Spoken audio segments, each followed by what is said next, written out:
A escolha do novo presidente da Argentina vai ser decidida no segundo turno na eleição presidencial, que vai ser disputado no dia 19 de novembro.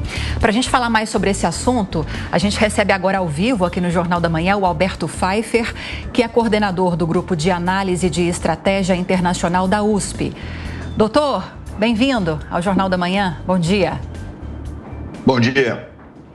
Bom, Alberto, a gente trouxe, abrindo a edição de hoje, já um perfil dos principais candidatos, pelo menos dos candidatos que agora seguem para o segundo turno. Eu queria uma análise sua, ou pelo menos uma tentativa de explicação para esse resultado que nós tivemos ontem. A maioria das pesquisas apontava para uma vitória de Javier Milei. Isso não se concretizou.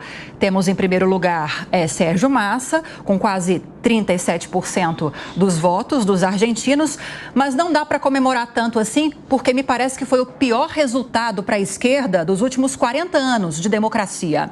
O que explica esse resultado num cenário em que a Argentina está sangrando tanto na economia, hein? Bom, em primeiro lugar, a questão das pesquisas, elas se equivocaram na realização das primárias, das PASSO, em agosto, não apontavam a vitória de Javier Milei, e isso aconteceu. Novamente, as pesquisas se equivocam no sentido de indicarem um favoritismo de Milei, e isso novamente não se verificou. É claro que existem metodologias estatísticas associadas a esses números que são divulgados, e talvez, no plano da comunicação, falte um pouco de análise, gerando expectativas que não se concretizam, porque as pesquisas não são a realidade é o resultado que sai das urnas. Então vamos à realidade. A realidade é que na Argentina existe um arcabouço político-social ligado ao Estado, que é dominado pelo partido peronista tradicional, conhecido como peronista, que deriva do legado de Juan Domingo Perón, é o Partido Justicialista, e é esse partido que está no poder, essa coalizão do poder, o presidente atual, Alberto Fernandes, a vice-presidente Cristina Kirchner.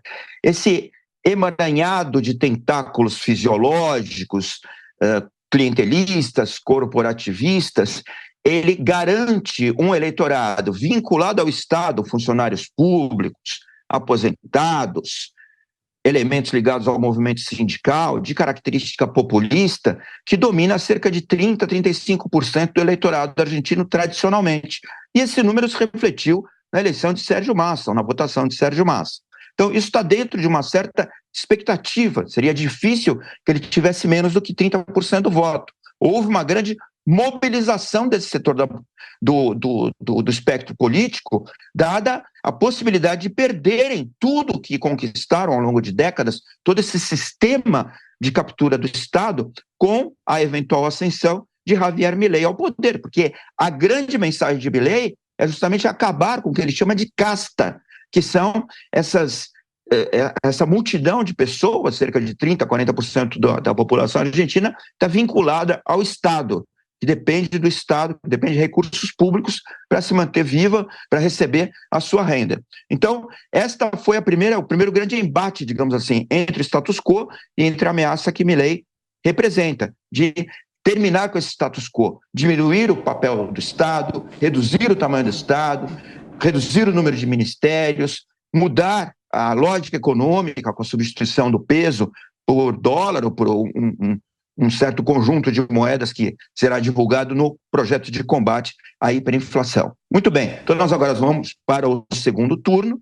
Milei tem 30% do voto, Massa teve 36%, e agora a resultante que levará à eleição do presidente será para onde migrarão os votos dos outros movimentos. Muito provavelmente, Massa terá os votos dos dois candidatos minoritários, que dá cerca de 9% do voto, deve ir para alguma coisa como 45%, o que ele já sai de largada, e Milei deve receber uma boa parte dos votos da terceira colocada, Patrícia Burrich, que já declarou que é contrária a Sérgio Massa e que pode ajudar na migração de votos para Milei. Deverá ser uma disputa muito apertada e cujo resultado nesse momento é bastante imprevisível, e talvez as pesquisas não consigam capturar o que realmente sucederá no segundo turno. Alberto, ontem no discurso depois do anúncio do resultado no hotel, o candidato Milei disse o seguinte: a campanha fez com que muitos de nós que queremos uma mudança nos confrontássemos. Por isso venho encerrar esse processo de agressões e ataques. Estou disposto a recomeçar do zero, embaralhar as cartas e começar de novo para acabar com o kirchnerismo. Mas foram exatamente as agressões e os ataques que deram a ele um protagonismo que ele não tinha até então na política local. Como combinar a manutenção desse discurso radical, da motosserra, de acabar com tudo que está aí, colocar tudo abaixo e, ao mesmo tempo, conseguir apoio? Porque sem apoio parece que ele não vai muito além desses 30%. Não sei se você concorda. Os 30% foram o mesmo patamar dele nas prévias disputadas agora no mês passado. É um teto para ele sem aliança, Alberto?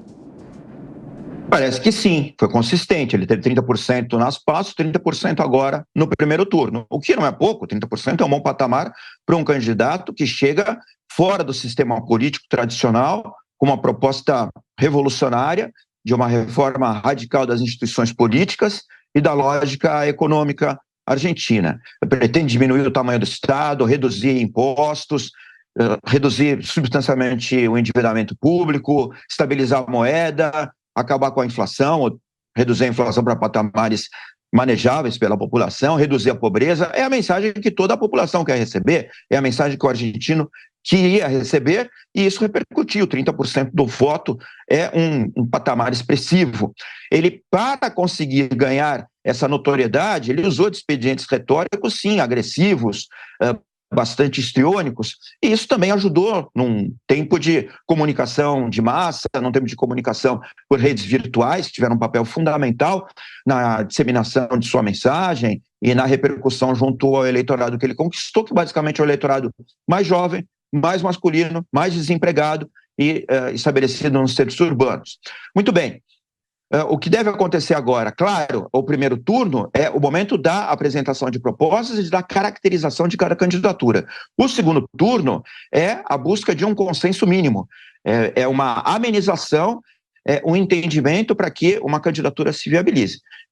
Milei e o seu grupo não será inconsequente no sentido de radicalizar a sua posição, fincando o pé nos 30% que tem.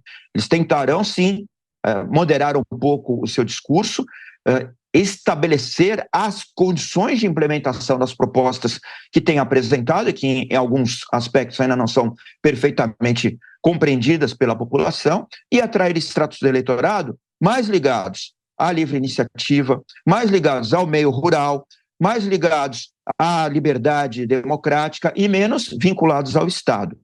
Nós devemos ter, sim, uma migração de votos que deve fazer com que ele ultrapasse certamente os 40 e poucos por cento, assim como Massa o terá. Deverá ser uma votação bastante renhida, bastante apertada.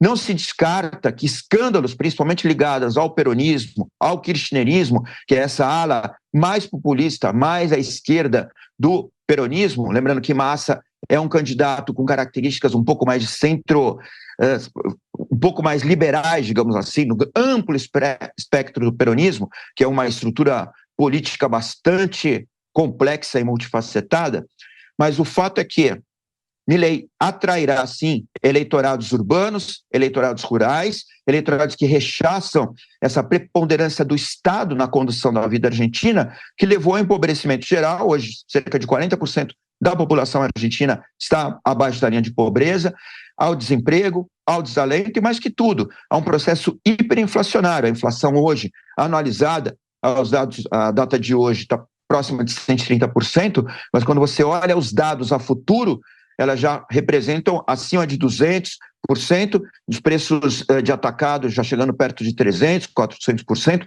depende do índice que se utiliza. Quer dizer, a expectativa é que haja um aumento do processo inflacionário, um recrudescimento da inflação, a desvalorização do dólar acelerada. Vamos lembrar também que a população argentina poupa em dólares, transaciona em dólares, diferentemente da população brasileira, que não utiliza o dólar tanto como referência. Para o argentino, o dólar é referência para qualquer tipo de transação. Então, esse processo todo de empobrecimento generalizado é utilizado por Milei para mostrar que ele, sim, traz uma proposta que vai romper com isso, principalmente por meio da diminuição do Estado.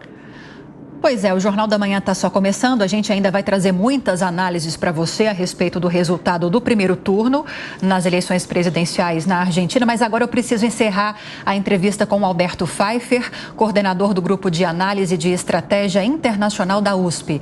Alberto, muito obrigada pela entrevista e até a próxima. Boa semana. Obrigado, boa semana a todos.